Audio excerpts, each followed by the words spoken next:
I would just like to share things which I'm inspired about. So today I'm going to talk about what is AI and how about the fascinating world of artificial intelligence, where machines learn, they adapt, and they also dream like us, just like human beings. So currently I am pursuing Bachelor of Technology in the field of computer science as a first year student, and the reason for me to choose this field as a career is because of its increasingly digital and interconnected world. So some of you, I think many of you are in touch with AI applications and many AI apps or something. So can anybody name any AI application which you use frequently? Yeah? ChatGPT. Okay, that is a very popular one. Next? There's a character AI. Yeah, okay, that is also one. Okay. Google. Google, it is a search engine. Basically a search engine. Yeah. Bard, DALI. Yeah, okay, we can use that also. That is one of the most popular ones. So I think everybody knows, right? Like AI is our future, and it is also improving efficiency in every sector, such as education, finance, healthcare, pharmaceutical sector, even manufacturing and whatnot. So today we are going to talk about AI's significant contribution in drug discovery and pharmaceutical industry. So as per my knowledge, drug discovery and development, this field, it plays a major role in this pharmaceutical industry.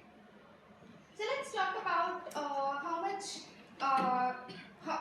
what is drug discovery and what is it all about. So basically, drug discovery, it is actually what you're doing is you're finding new drugs to treat some condition or disease, which is where you're just basically identifying the proteins to treat some condition or disease.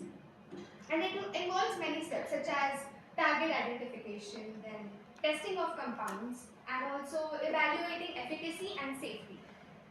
It also estimates that 10% of the drugs which enter the clinical trials, they are approved by the regulator. So what does this mean?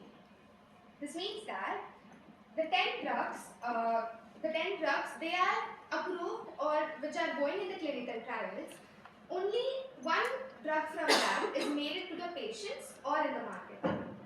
So why is it like that? It is because drug discovery also has very low success rates, about 0.1% to 1%. That's it. So a question just struck in my mind: how can we reduce time and how can we reduce overall cost of artificial intelligence? Of drug discovery and process? And the answer to this is artificial intelligence. Artificial intelligence can bring massive changes to this process and ultimately the pharmaceutical sectors.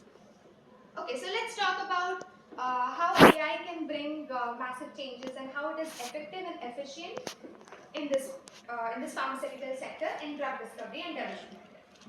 Okay, firstly, AI, it can give us access to new biology, where it can analyze various data collection and like various data from various sources to discover new targets or pathways for drugs. And secondly, if you talk about generative AI, so can anybody tell me what is generative AI? Yes.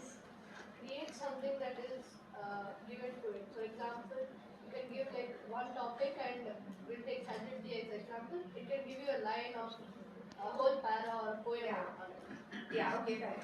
So we can use generative AI and we can use it to improve novel chemistry. So what is novel chemistry? It is basically the chemistry which we don't know still about. So basically it is like AI can also create new molecules for treating cancer by exploring the chemical space. And also, in the third way, and I also want to ask that, can AI also enhance the success rates? Yes, it can.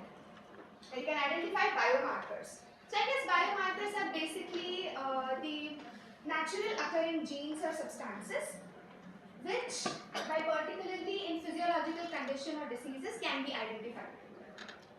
So at the last, we'll talk about AI, where AI also can help us speed up the drug discovery process by automating it, automating the repetitive tasks or tedious tasks such as data analysis, data collection, then also synthesis, testing the compounds, and many more. Coming to a conclusion, I would say that AI is not a magic bullet that it can solve all the problems. Obviously, we need some human expertise, creativity, and judgment to develop and guide it. So I would just say that AI is not even a threat. It just depends upon how we humans use it. So there's a saying that AI cannot replace humans, but humans who use AI can replace humans who do not. So I thank everyone for your kind attention and giving me the opportunity to speak to everyone. And I'm proud to say that I have been I have grew up seeing my dad working for this field, for the drug discovery and development, and which has inspired me a lot. And I thank Archana ma'am also to explain about this artificial intelligence and telling us about how cancer works and what is cancer. So there is one thing to remember, one last thing, that if you dream it, you can do it. Thank you.